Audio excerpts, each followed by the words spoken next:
감사합니다. 오늘도 예배 자리에 나오신 여러분 한 분 한 분을 주님의 이름으로 환영하고 축복합니다.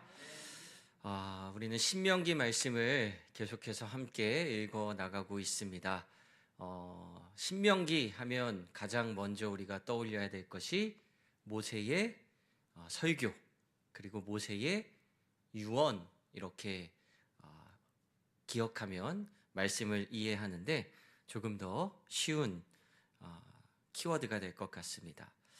광야에서 약 40년, 조금 더 정확하게 따져보면 37년 7개월 동안 순종의 훈련을 마친 이스라엘 백성들은 이제 하나님의 인도하심을 따라서 드디어 하나님이 말씀하셨던 가나안이라는 그 목적지를 향해 나아가고 있습니다.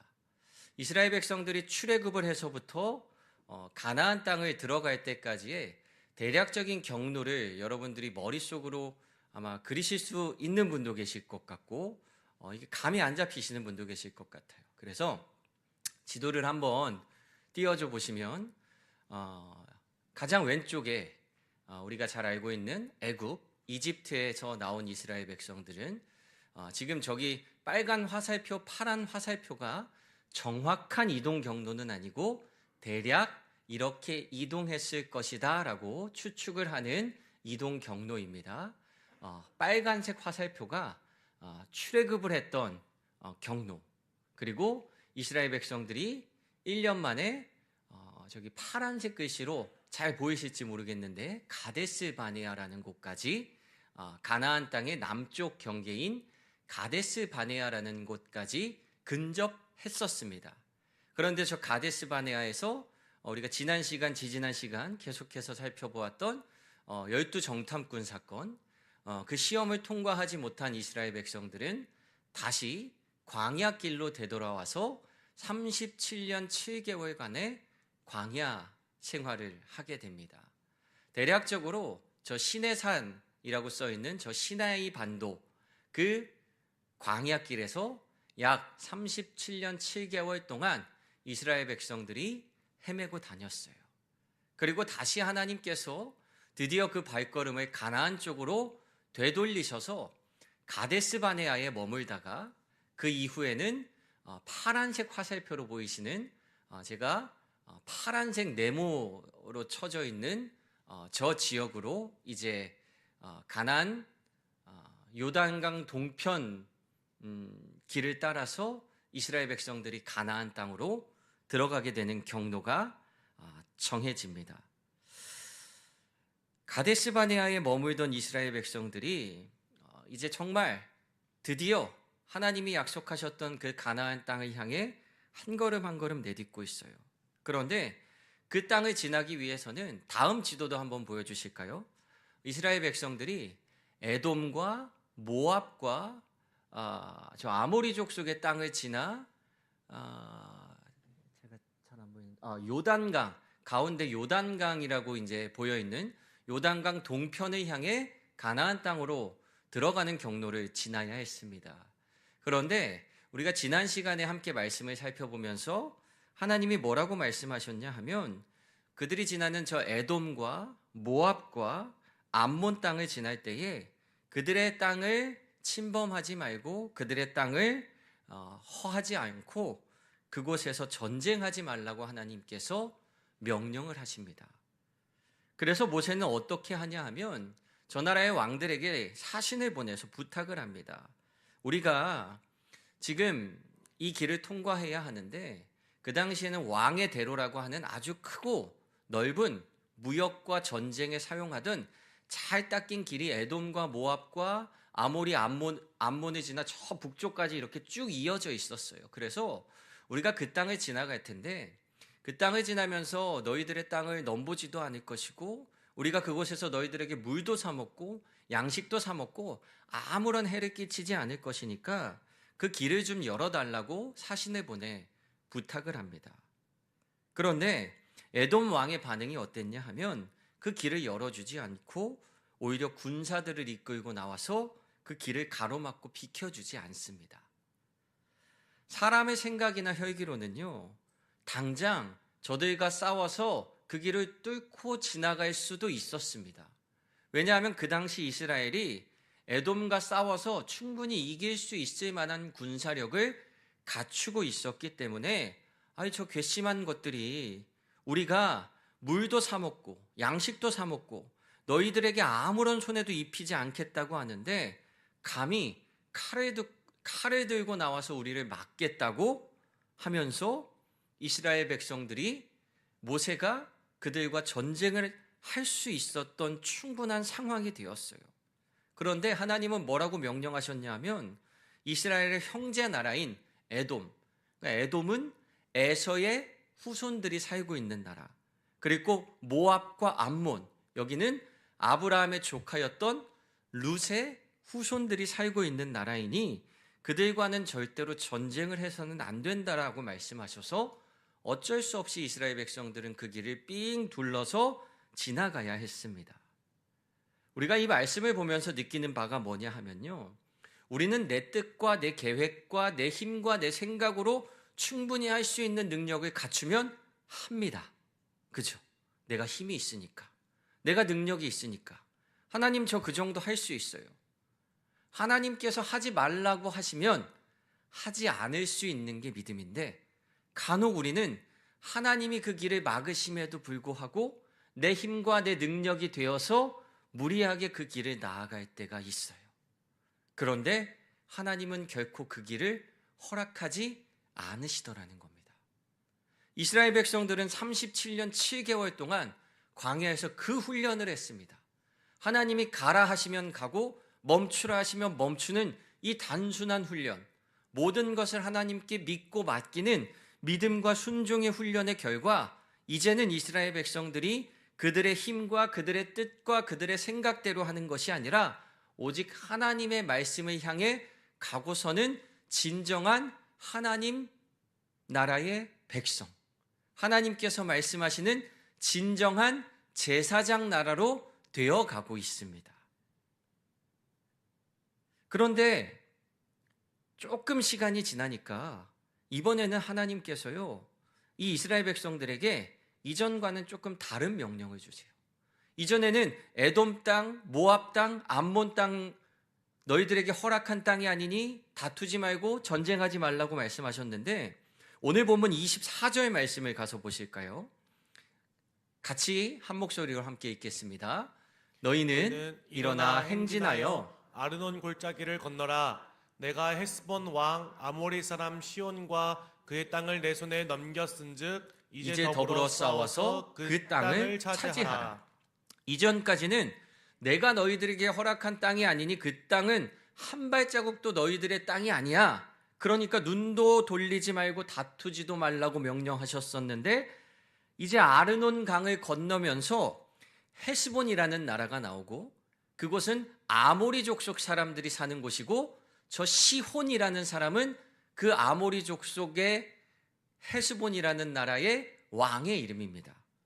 그 땅을 내가 너희들에게 넘겨줄 것이다 라고 하나님이 약속하고 계시는 거예요.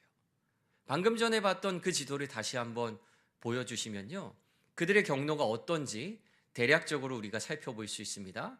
에돔을 우회해서 모압의 땅을 우회해서 아르논 강을 건넙니다. 그리고 그곳에 아모리 족속들이 살고 있었던 그 땅이 등장을 해요. 하나님은 그 땅을 너희들에게 넘겨주겠다라고 약속하시면서 거기서 싸우라고 명령하십니다. 이 아르논 골짜기가 어떤 땅일까? 저도 가보지 못해서 오늘 사진으로 찾아봤습니다. 그 땅이 이런 곳이에요. 여러분들이 머릿속에서 떠올리셨던 아르논 골짜기는 솔직히 저는 골짜기라 그래서 이렇게 우리나라 저 강원도 어디 저 홍천 골짜기 그 정도 이런 뭐 강원도 산골 골짜기 생각했는데 이 아르논이라는 골짜기는 우리가 생각했던 것보다 여러분의 생각은 잘 모르겠지만 제가 생각했던 것보다 훨씬 더 큰 협곡이고 강이 흐르고 있는 곳입니다. 아니 하나님이요, 여기를 그냥 지나가는 것도 만만치 않을 것 같은데 여기를 건너가서 너희가 싸우면 그 아모리 족속 그 헤스본 왕 시혼을 너희들의 손에 넘겨주겠다라고 약속하시는 거예요. 그러면서 뭐라고 말씀하시냐 하면 25절 말씀입니다. 오늘부터 내가 천하 만민이 너를 무서워하며 너를 두려워하게 할 것이니 그들이 너의 명성을 듣고 떨며 너로 말미암아 근심하리라. 하나님 이렇게 말씀하세요.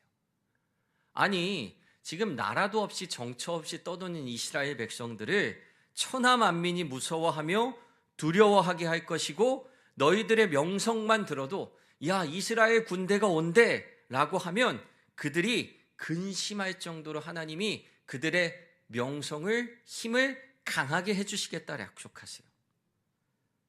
사실 당시 이스라엘이라는 이 민족이요, 아마 뉴스가 있었으면 뉴스 1면에 나올 만한 사건을 일으켰던 나라들입니다.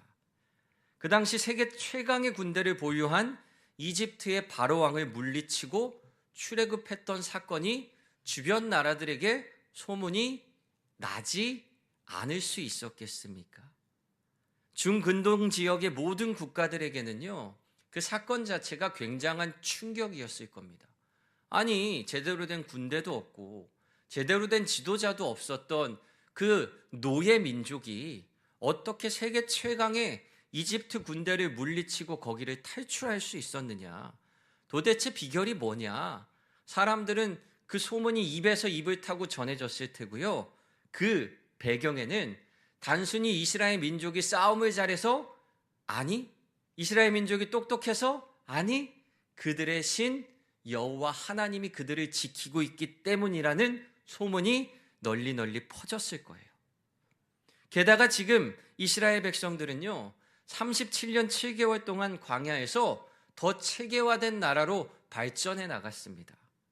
이전보다 확실하게 힘이 생겼어요. 그러니까 이참에 이스라엘 군대가 아모리 족속의 헤스본 왕까지 꺾어버린다면 정말로 주변의 나라들과 주변의 민족들이 그들의 이름만 들어도 벌벌 떨게 될 것이 분명한 사실이었습니다.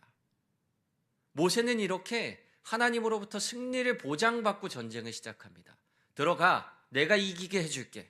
들어가, 내가 너희들의 이름만 들어도 저들이 벌벌 떨게 해줄게. 하나님이 이렇게 약속하셨어요.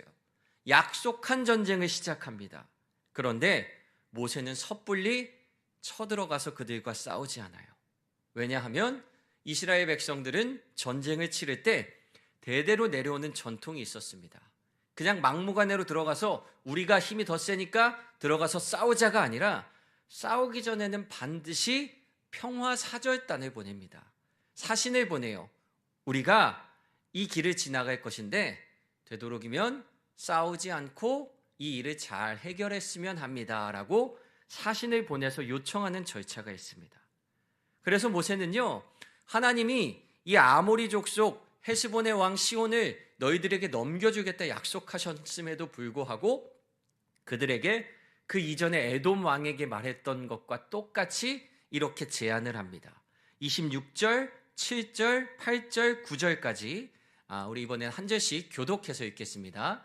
내가 그데못 광야에서 헤스본 왕 시혼에게 사자를 보내어 평화의 말로 이르기를 나를 내 땅으로 통과하게 하라.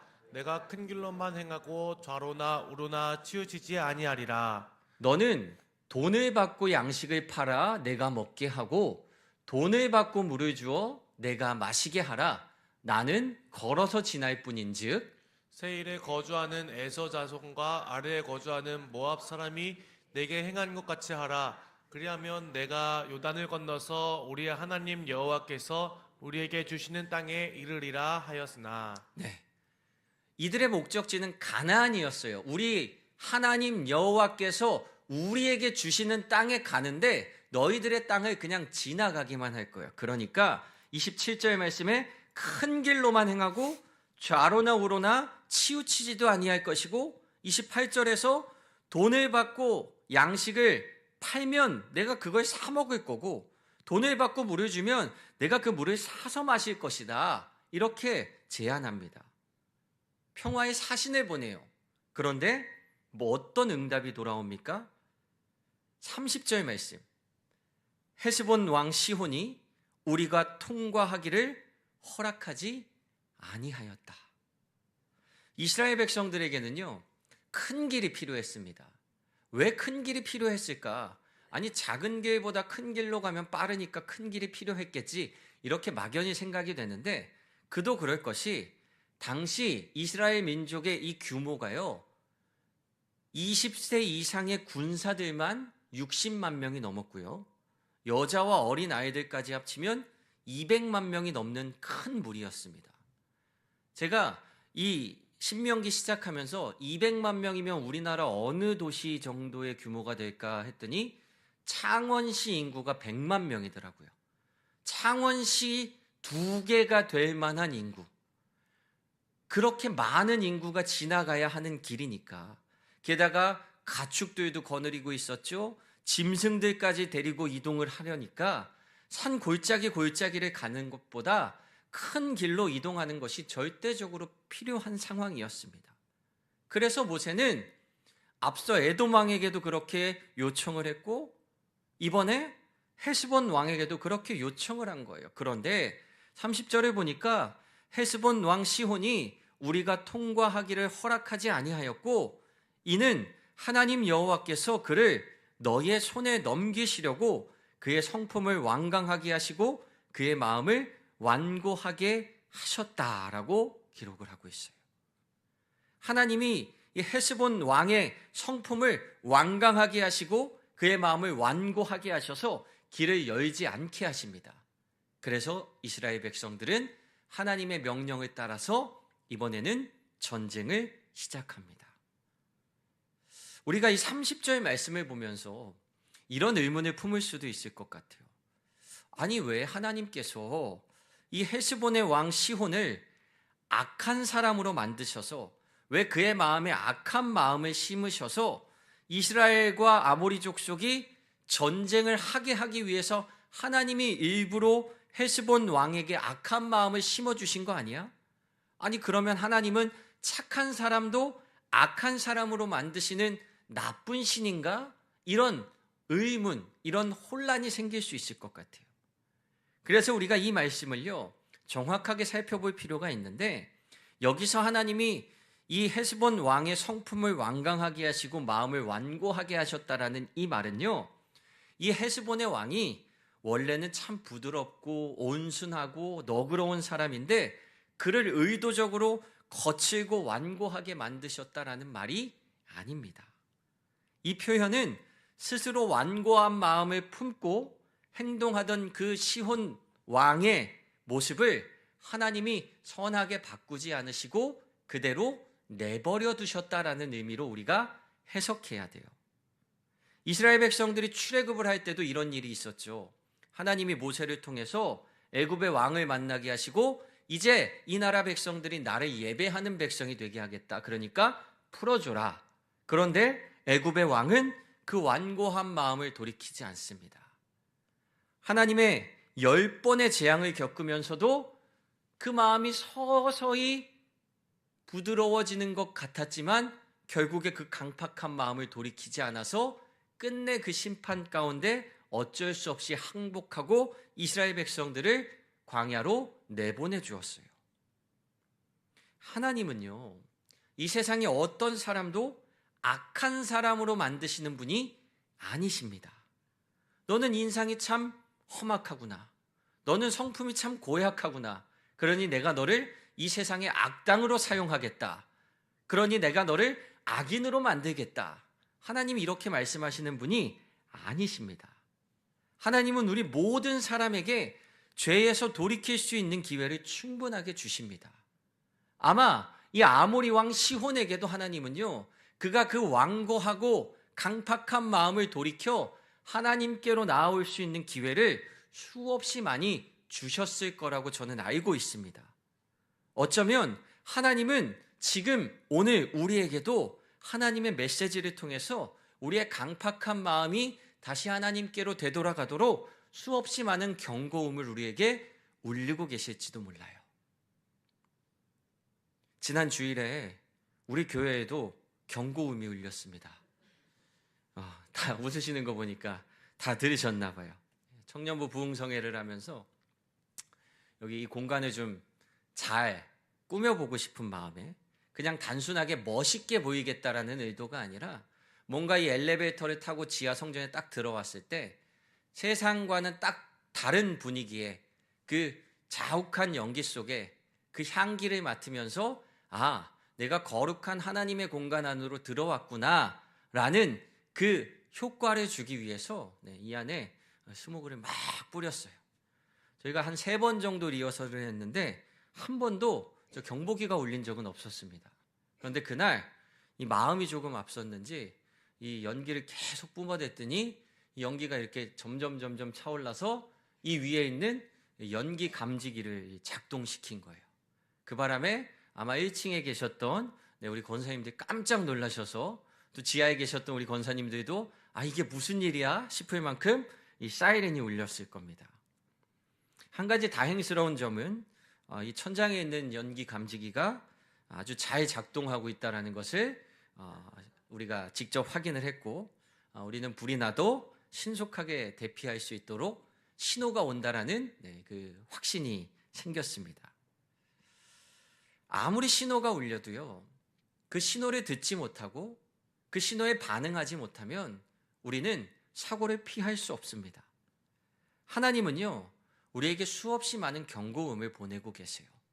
우리가 잘못된 길로 가면요, 내비게이션이 그 신호를 보내죠.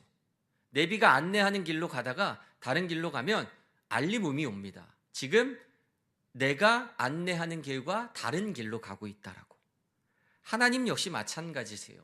하나님께서 인도하시는 길이 아니라 우리 마음대로 가는 그 잘못된 길을 가면 하나님은 우리에게 알림을 울려서 우리가 다시 정확한 길로 되돌아가기를 바라십니다. 그런데 그 하나님의 말씀을 듣고 삶을 돌이키는 사람도 있는 반면에 그 완악함을 거두지 않아 오늘 이 본문에 나오는 시혼 왕처럼 심판당하는 사람도 있더라는 거예요. 하나님이 그 사람을 사랑하지 않아서 그냥 악인에 내버려 두시는 것이 아니라 우리의 완악함이, 우리 마음의 그 강팍함이 우리를 악인에 머물도록 한다라는 겁니다. 그러면 우리는 어떻게 해야 합니까? 우리의 마음을 돌이켜서 그 하나님의 말씀을 듣고 하나님께로 우리의 삶을 바꾸어 나아가는 진정한 그리스도인의 회개에 이르러야 된다라는 겁니다. 이 시혼 왕은요, 이 이스라엘의 화친 손을 붙잡지 않았습니다. 아까 그 아르논 골짜기 사진을 다시 한번 보여주시면요, 이 협곡을 보세요. 이 땅을 점령하고 있었던 사람들의 입장에서 아, 여기서 싸우면 누구와 싸워도 이길 수 있다라는 믿음이 왜 안 생겼겠습니까? 그런데 이 시혼 왕이 두려워하지 않은 것은요, 이스라엘 군대를 두려워하지 않은 것이 아니라 이스라엘 군대와 함께 싸우고 계시는 여호와 하나님을 두려워하지 않아서 나왔던 결과라는 거예요. 하나님은 31절 말씀에 이스라엘에게 이렇게 말씀하십니다. 그때에 여호와께서 내게 이르시되 내가 이제 시혼과 그의 땅을 너에게 넘겨줄 것인데 너는 이제부터 그 땅을 차지하여 기업으로 삼으라. 기업으로 삼으라. 그 땅을 차지하여 기업으로 삼으라 말씀하세요. 지난주에 제가 설교를 하면서 기업이라는 말의 의미를 설명드린 적이 있습니다. 기업은 하나님께서 주신 땅이라는 의미예요. 인간이 경제적으로 혹은 전쟁을 해서 차지한 땅은 기업이라고 말하지 않습니다. 하나님께서 허락하신 땅만을 기업이라는 표현을 써요. 그런데 하나님이 그 땅을 차지하여 기업으로 삼으라 말씀하셨다는 뜻이 무엇입니까? 하나님이 이 땅을 이스라엘 백성들에게 허락하시겠다라는 거예요. 그래서 하나님은요, 앞서 에돔은 에서 자손들에게 기업으로 주신 땅이니까 침범하면 안 된다.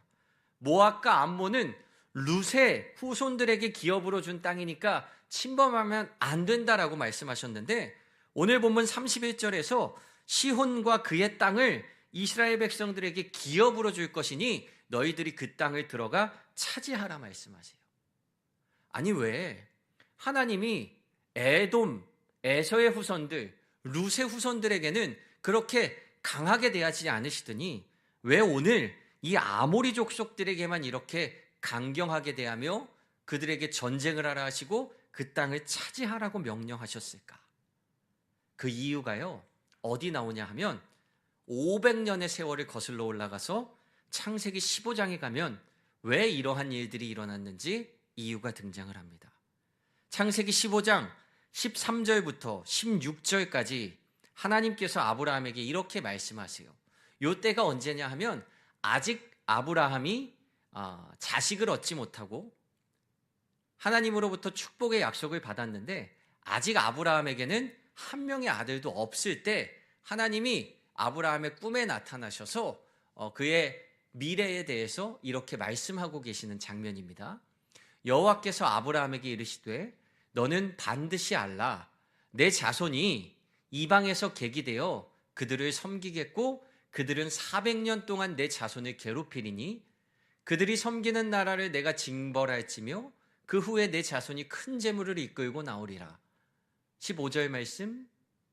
너는 장수하다가 평안히 조상에게로 돌아가 장사될 것이요 내 자손은 4대 만에 이 땅으로 돌아오리니 이는 아모리 족속의 죄악이 아직 가득 차지 아니함이니라. 하나님은요 이미 500년 전에 아브라함에게 이렇게 그의 후손들에게 일어날 일을 예언하시고 선포하셨습니다. 13절 말씀을 보니까요 우리가 잘 아는 내용처럼 너는 반드시 알라. 내 자손이 이방에서 객이 되어 그들을 섬기겠고 이스라엘 백성들이 애굽의 종이 되어서 400년 동안 그들의 힘든 세월을 보내면서 괴롭힘을 당합니다. 그리고 14절의 말씀을 보니까요 정말 하나님께서 이스라엘 백성들을 출애굽시키셨던 그 과정 그대로 그들이 섬기는 나라를 이집트를 애굽을 하나님께서 징벌하시고 그 자손이 이스라엘 백성들이 큰 재물을 가지고 애굽으로부터 출애굽하게 될 것이라고 하나님 벌써 아브라함에게 약속하셨어요. 그리고 16절 말씀을 가서 보니까요 4대 만에 그 땅으로 돌아올 것이다. 그 4대 만에 돌아오는 시점이 지금 신명기 2장에서 읽고 있는 이 아모리 족속과의 전쟁을 이야기합니다. 이때는 아브라함 때는 아직 아모리 족속의 죄악이 가득 차지 않아서 하나님이 심판을 유보하고 계시는데 그 500년 동안 그들의 죄악이 쌓이고 쌓여서 하나님 더 이상 이 아모리 족속을 가만두지 않으시겠다.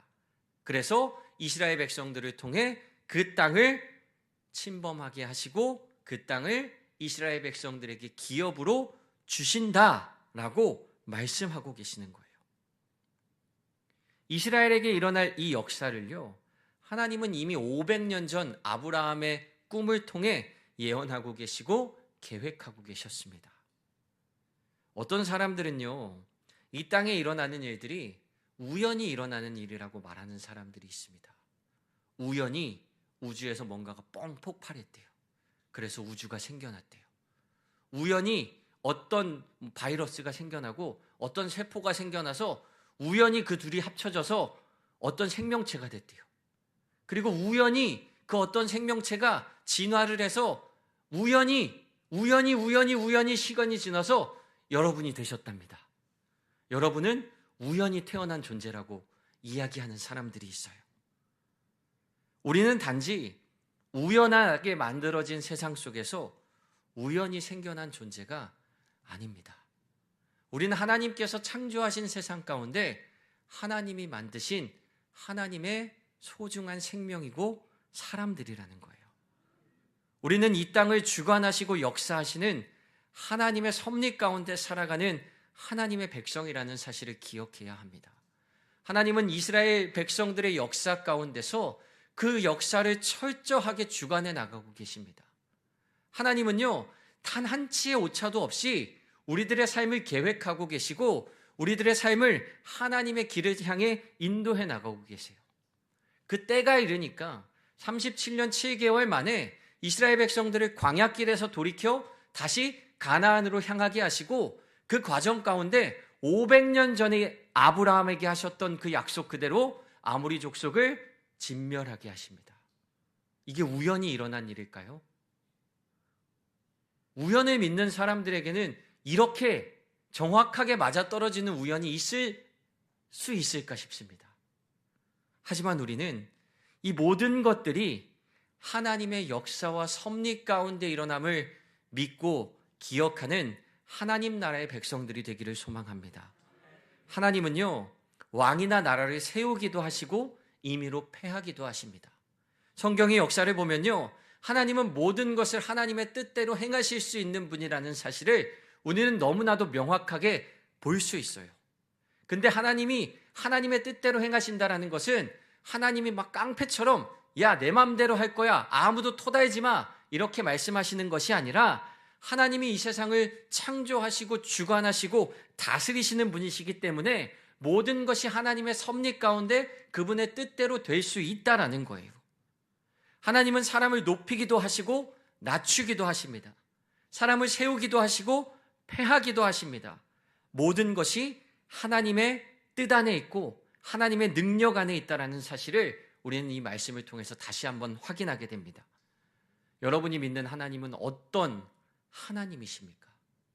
내가 어려울 때 잠시 잠깐 나를 도와주는 도우미입니까? 내가 슬플 때 나를 위로해주는 위로자입니까?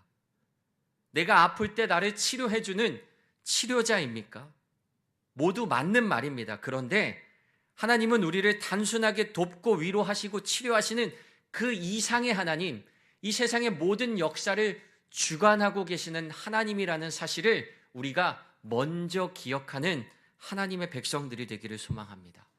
하나님은 이 작은 나의 그 작은 사건 그 하나만 해결하시는 작은 하나님이 아니라 이 큰 세상의 주인이시고 온 우주 만물을 주관하고 다스리시는 역사의 주관자라는 사실을 우리는 오늘 본문 말씀을 통해 다시 한번 확인할 수 있습니다. 이스라엘은요, 그 역사의 주관자가 되시는 하나님을 붙잡고 가나안으로 나아갑니다.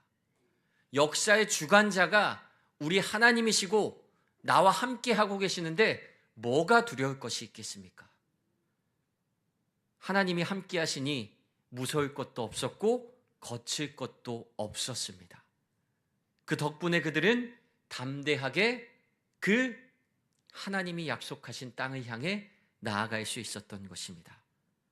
우리들 역시 역사의 주관자가 되시는 하나님을 붙잡는 성도들이 되시기를 소망합니다.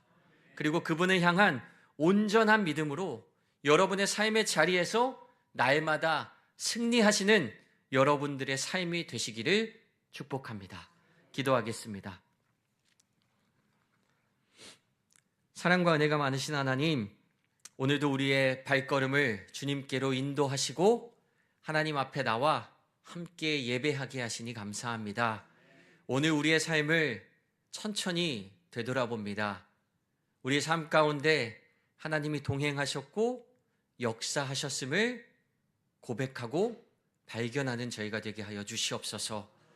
역사의 주관자 되시는 하나님께서 이스라엘 백성들의 손을 붙잡고 그들의 발걸음을 인도하셨음을 우리가 성경의 말씀을 통해 확인하였습니다. 오늘 우리의 삶을 주관하시고 인도하시는 하나님께서 내 삶을 이스라엘 백성들의 삶과 같이 명확하게 인도하시고 계심을 믿음으로 확신하는 저희가 되겠습니다. 주님, 그 믿음으로 날마다 승리하는 저희가 될 수 있도록 역사하여 주시옵소서.